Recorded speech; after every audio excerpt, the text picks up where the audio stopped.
Bom dia.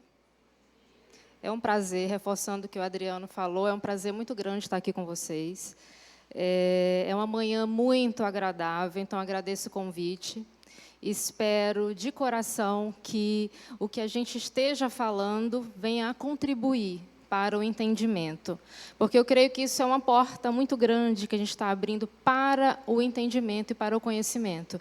A partir daí a gente vai poder ajudar.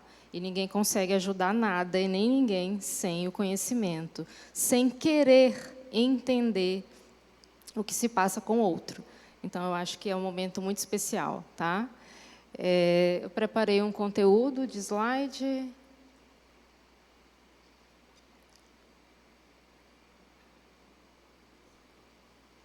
Tem?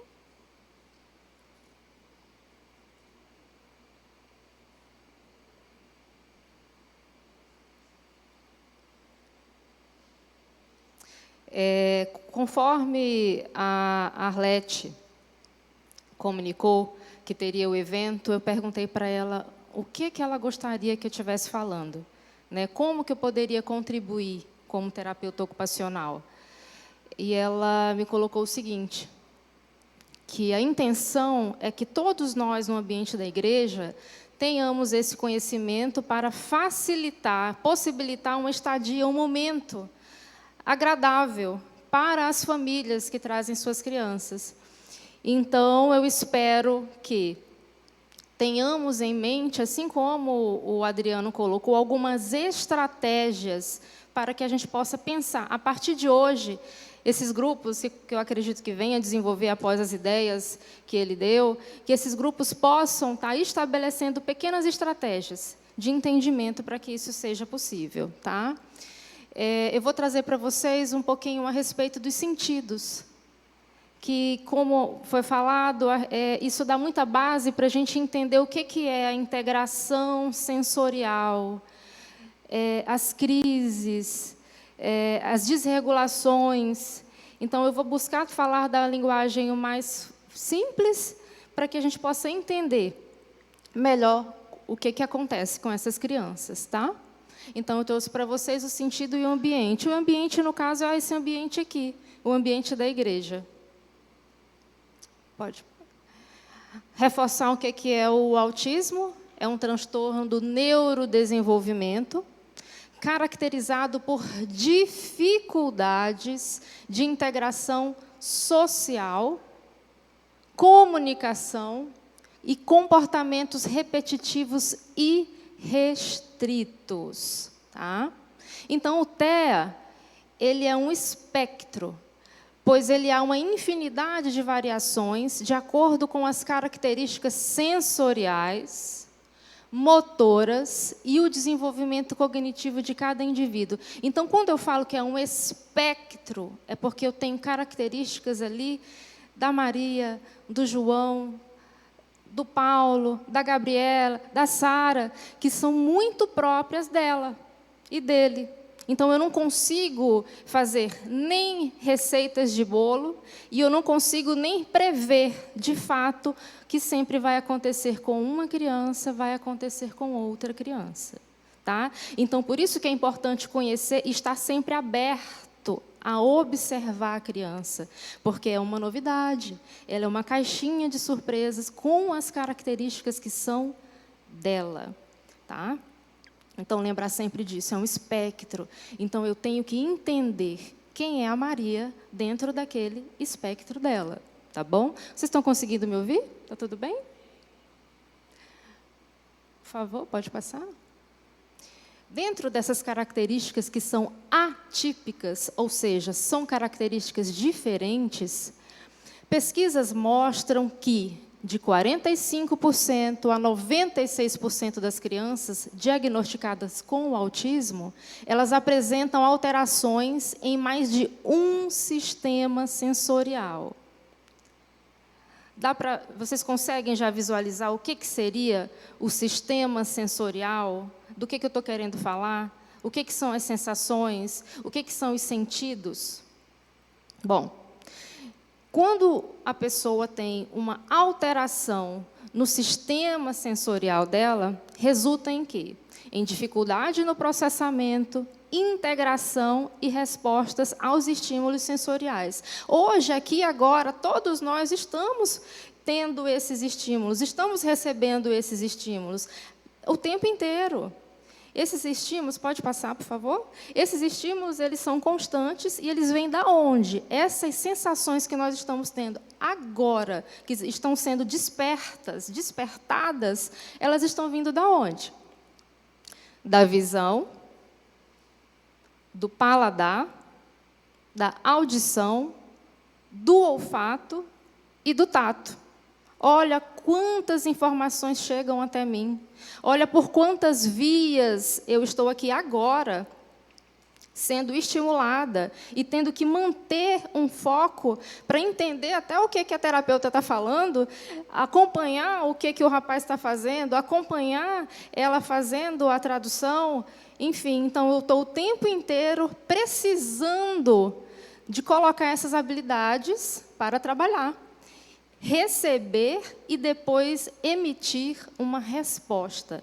Além do que a gente já conhece, que é a visão, que é o paladar, que é a audição, que é o olfato e o tato, nós temos mais outros dois, um pouco menos falado, muito mais conhecido por nós da área da saúde, mas que é a propriocepção, que é responsável pelo nosso movimento e pela posição que a gente está.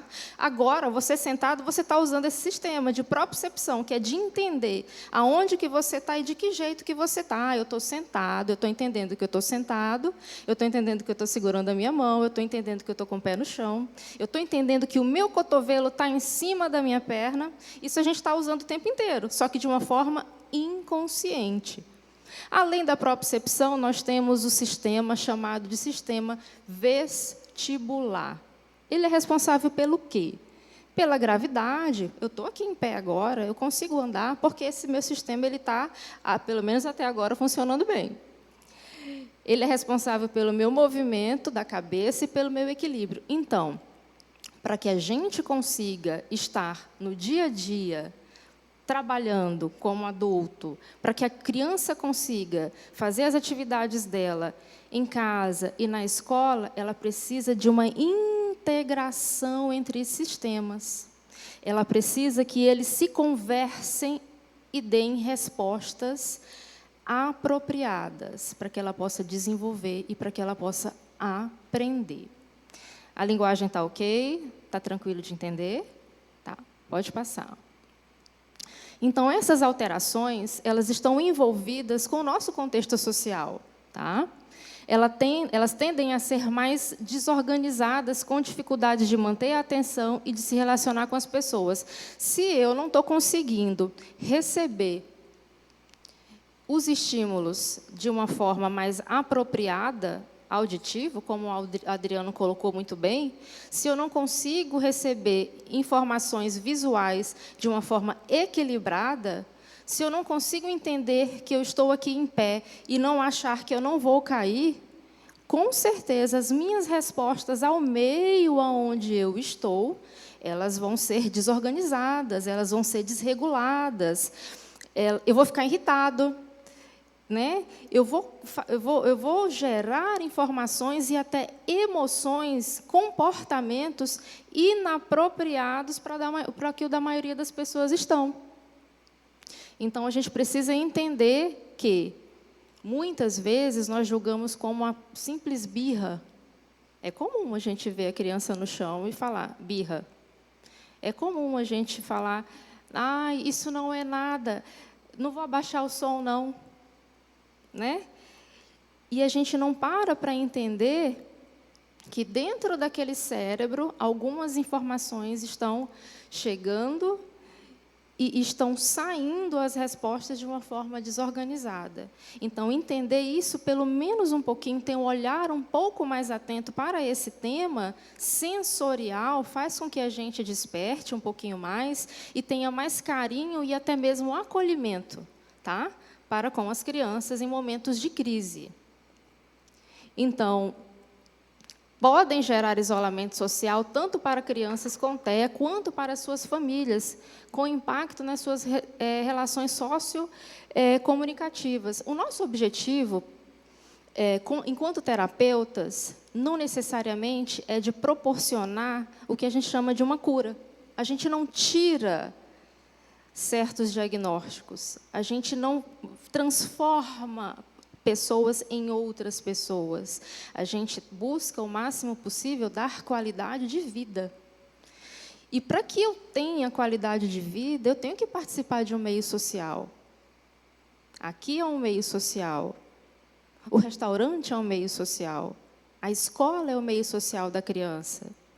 Né? A igreja é o meio social da família, que tem a criança que tem que vir para a igreja. Então, eu tenho que pensar, creio que esse é um dos maiores objetivos, eu tenho que pensar que eu preciso visualizar e entender para que eu possa criar estratégias iniciadas com as opiniões e com as ideias que o doutor Adriano deu, de como aqui dentro eu vou poder criar espaços pensando que aquela criança ela não consegue estar tão organizada quanto a outra criança. Tá? E eu espero que no final da nossa fala, da minha fala aqui com vocês, e junto com as demais, a gente consiga sair daqui com pequenas estratégias, pequenos pensamentos de como que nós vamos estar fazendo isso. Tá? Pode passar. Aí a gente vai entender, então, eu comecei falando dos sentidos, e agora a gente vai tentar entender um pouquinho mais sobre o que é essa integração desses sentidos que nós temos. Então, a integração sensorial ela é definida como um processo pelo qual o nosso sistema nervoso, que é o nosso carro-chefe, a nossa máquina de controle, organiza estímulos sensoriais para fornecer respostas adaptativas às demandas do ambiente. Então, todo lugar que eu vou, eu preciso me comportar de uma forma adequada àquele local.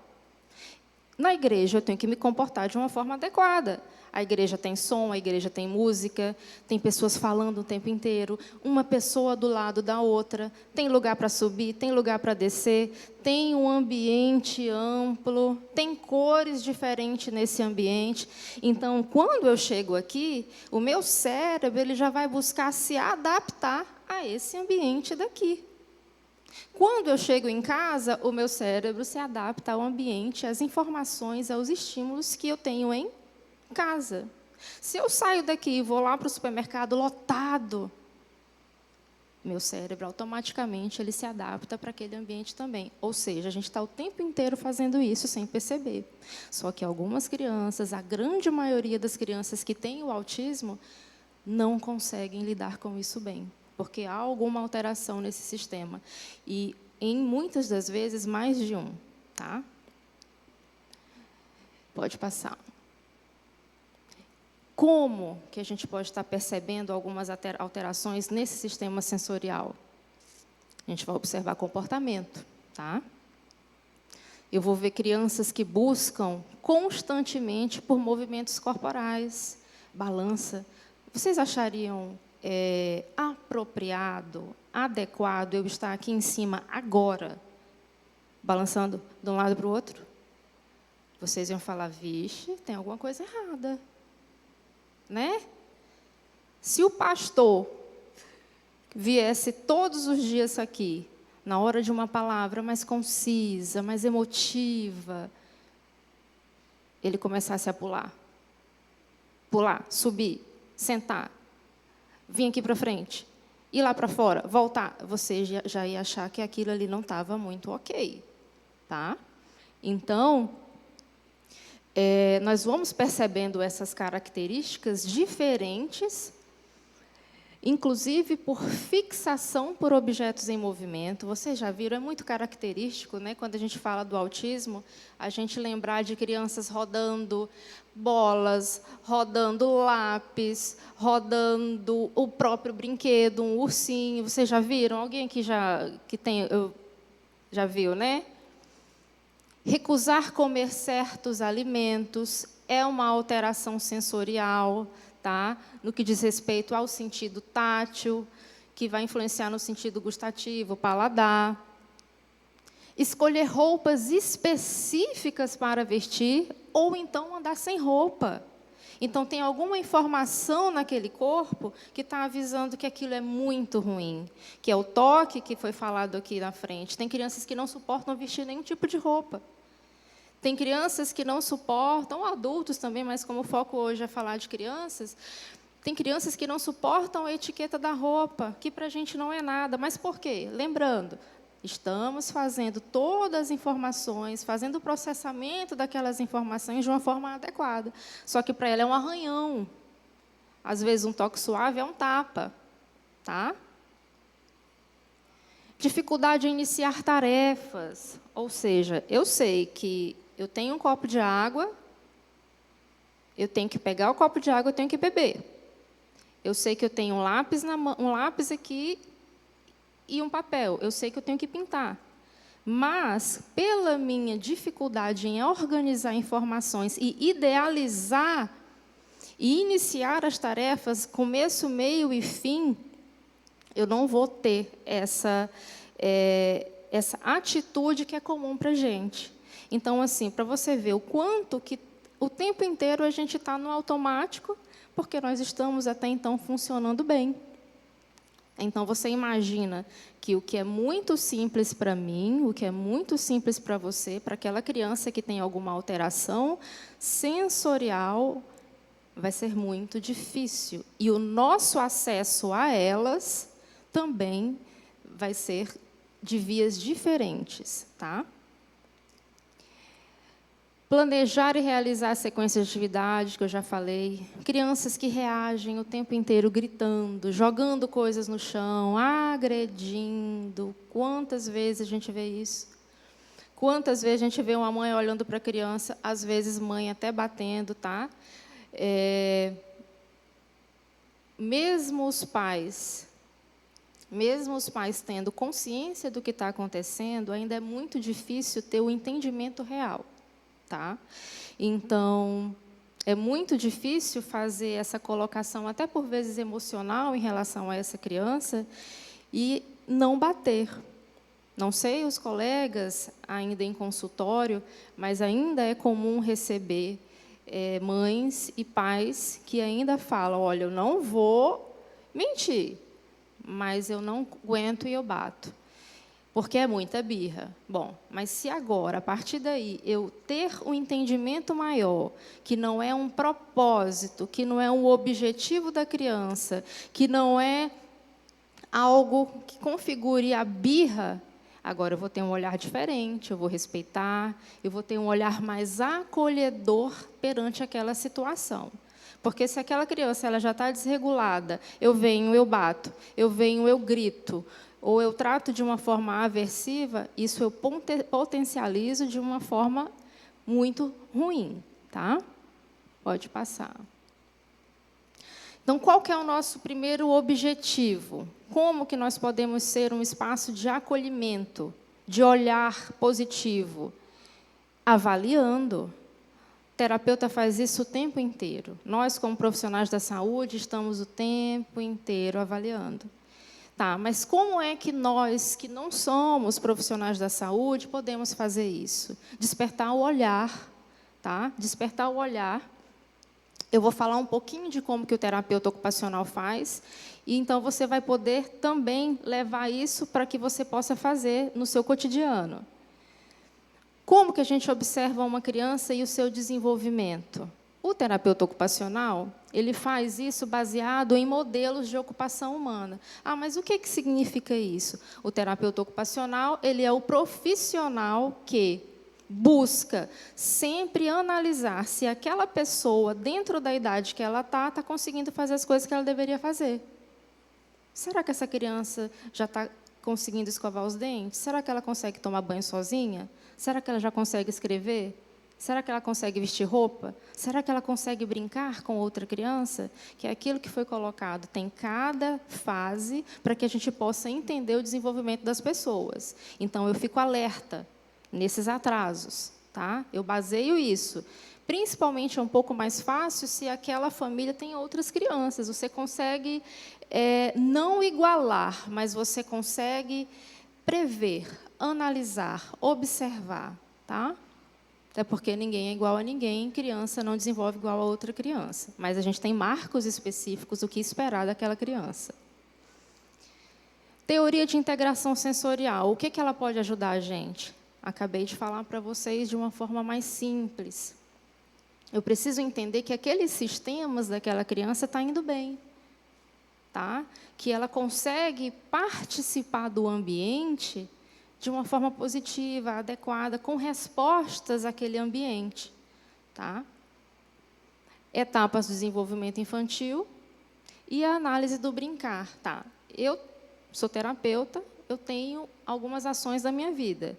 Trabalho, tenho uma vida doméstica, assim como a Arlete trabalha, tem uma vida doméstica e outras habilidades que ela precisa desenvolver. E uma criança? O que uma criança precisa fazer? Quais que são as habilidades de uma criança?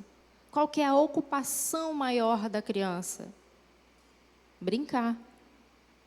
Então, através da brincadeira, eu analisando como aquela criança brinca, eu tenho muitas respostas, eu consigo avaliar muitas situações. Tá?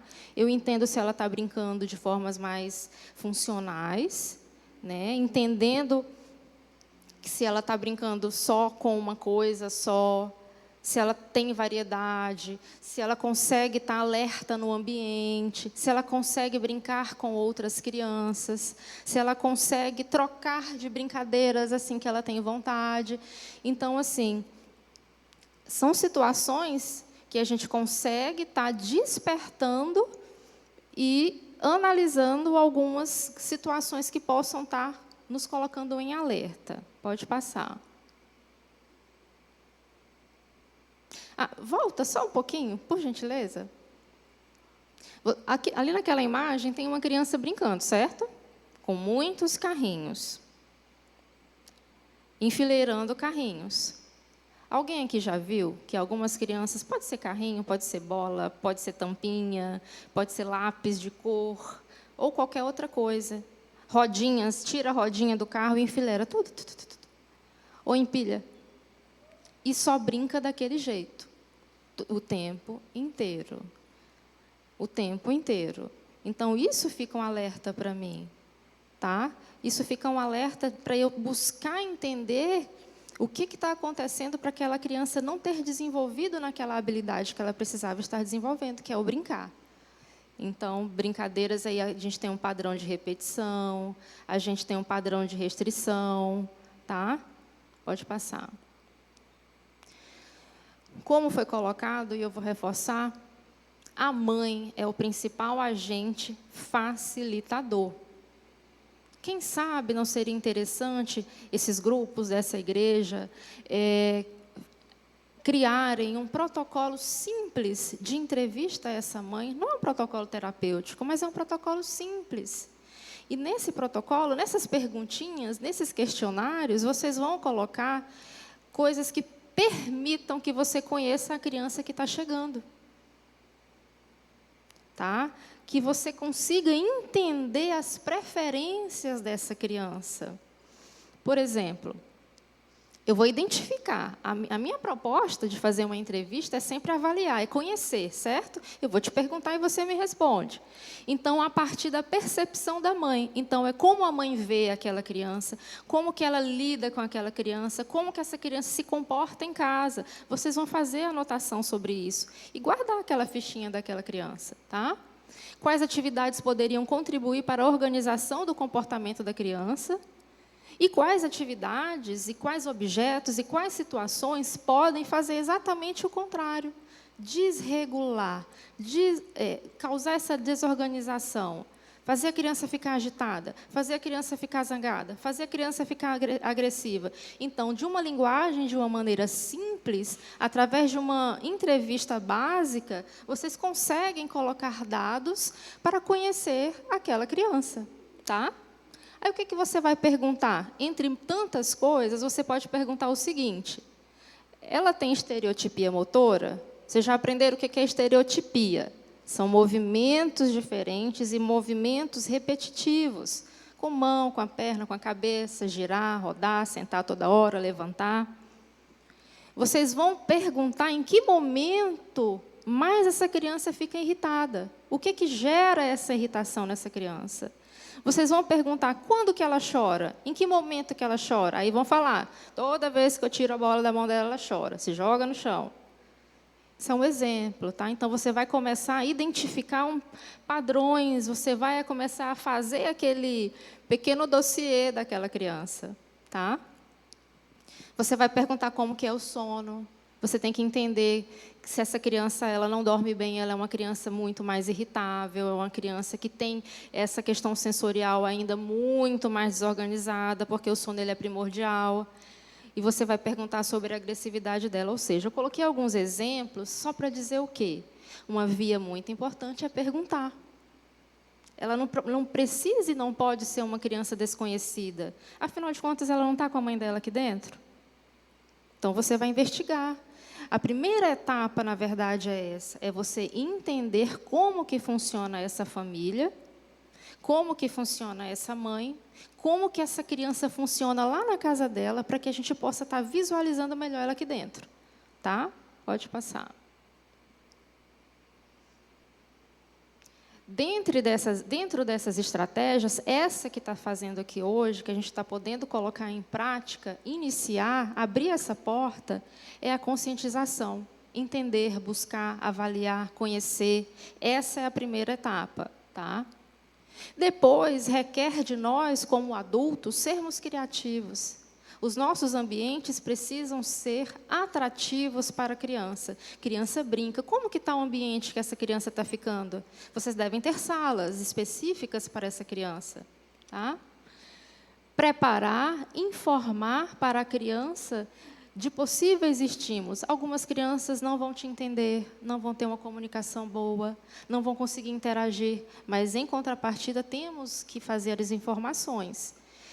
Situar a criança do novo ambiente que ela vai entrar, para que a gente tenha, antes de tudo, o respeito e a empatia, para que nada seja tão muito novo, tão assustador. Então, sempre informe o que vai acontecer. Tá? O que vai acontecer aqui nesse salão maior, o que vai acontecer na sala maior, lá em casa, informar para onde você está indo, que é para uma igreja. Então, manter essa informação e o diálogo com a criança. Tá?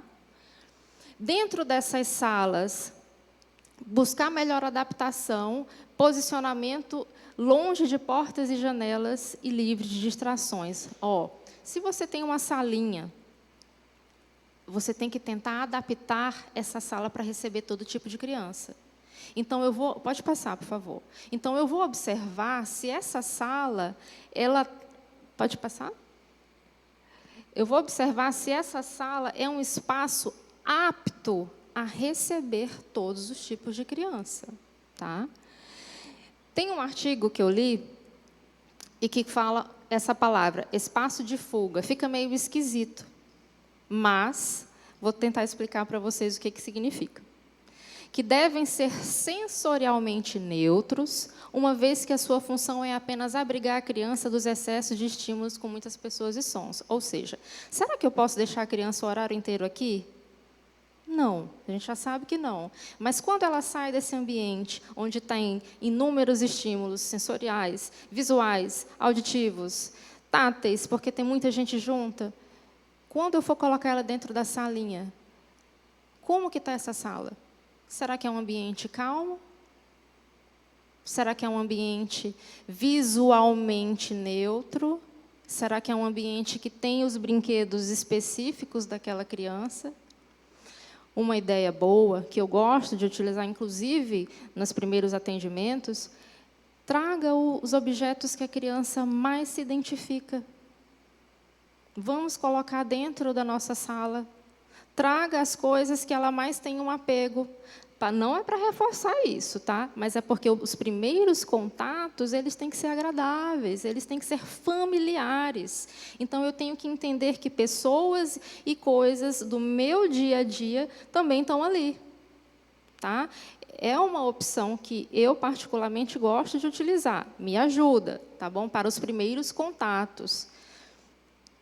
Então, também poderá ser chamada de áreas de transição, esses locais que a gente pode estar elaborando para essas crianças, que são onde a criança reequilibra e recarrega suas energias sensoriais. Ou seja, eu tenho que ter uma opção neutra, uma opção tranquila, com brinquedos apostos, quem sabe uma música calma, mas para que eu consiga sair como um espaço que vai me trazer calmaria, diferente de outros ambientes que eu sei que a gente vai ter estímulos mais agressivos. Tá? Então, eu preciso entender isso. Eu não tenho acesso, eu não vi onde que é a salinha, mas eu creio que vocês que são daqui conseguem estar visualizando e estar fazendo na prática o que eu posso estar mudando esse ambiente para que eu consiga levar essa criança e fazer que aquele local seja acolhedor para um momento de crise, por exemplo. Tá?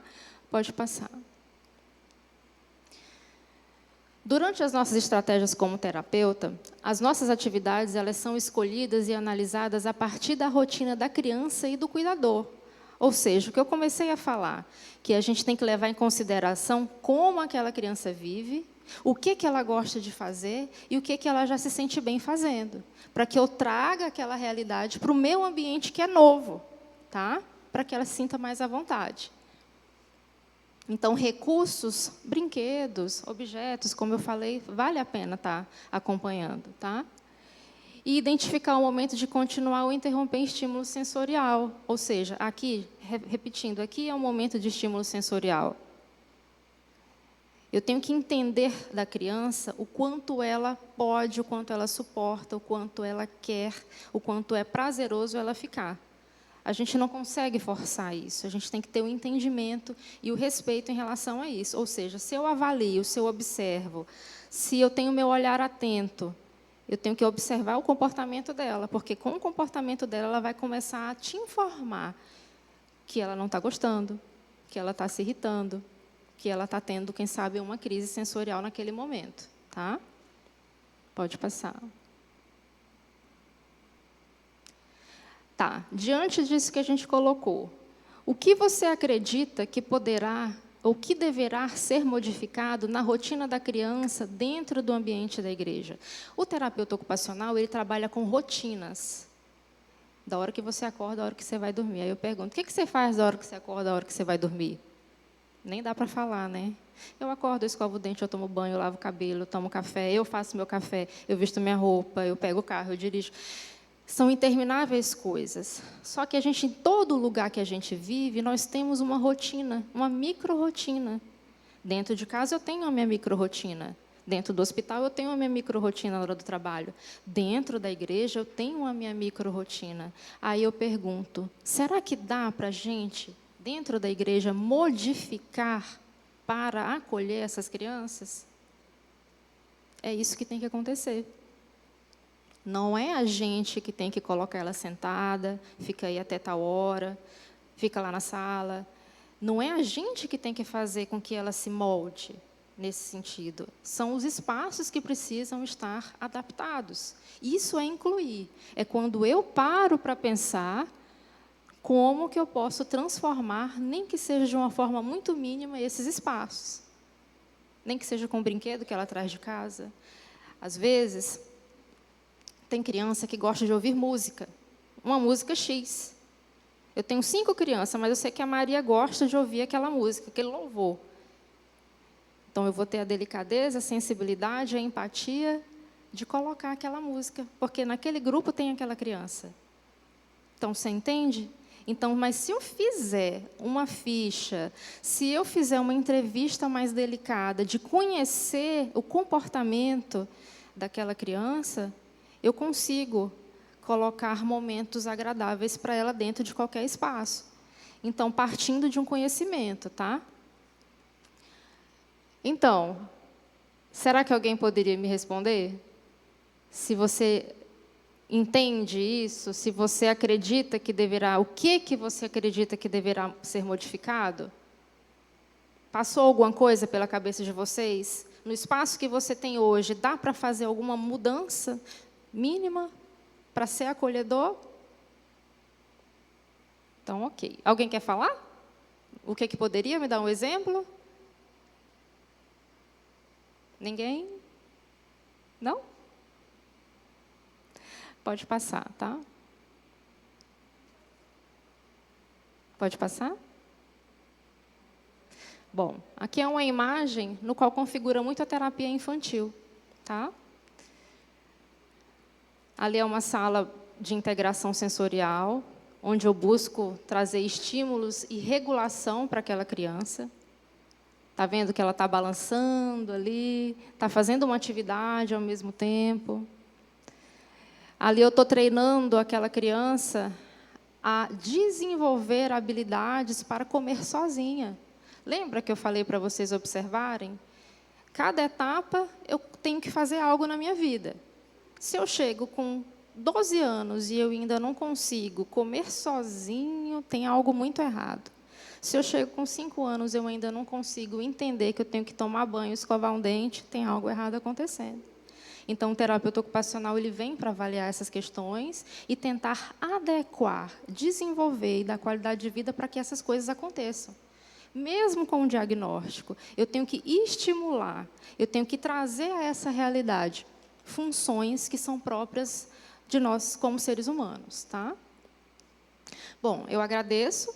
Eu espero que fique aquela pergunta de verdade com vocês. O que vocês podem fazer de forma prática dentro dos ambientes que vocês têm? Como que vocês podem adaptar e trazer essa realidade da criança? A realidade da criança não é a igreja, a realidade da criança é a casa dela. O que você pode estar trazendo para modificar dentro da igreja para que também seja um local acolhedor, tá? Eu agradeço. Um bom dia.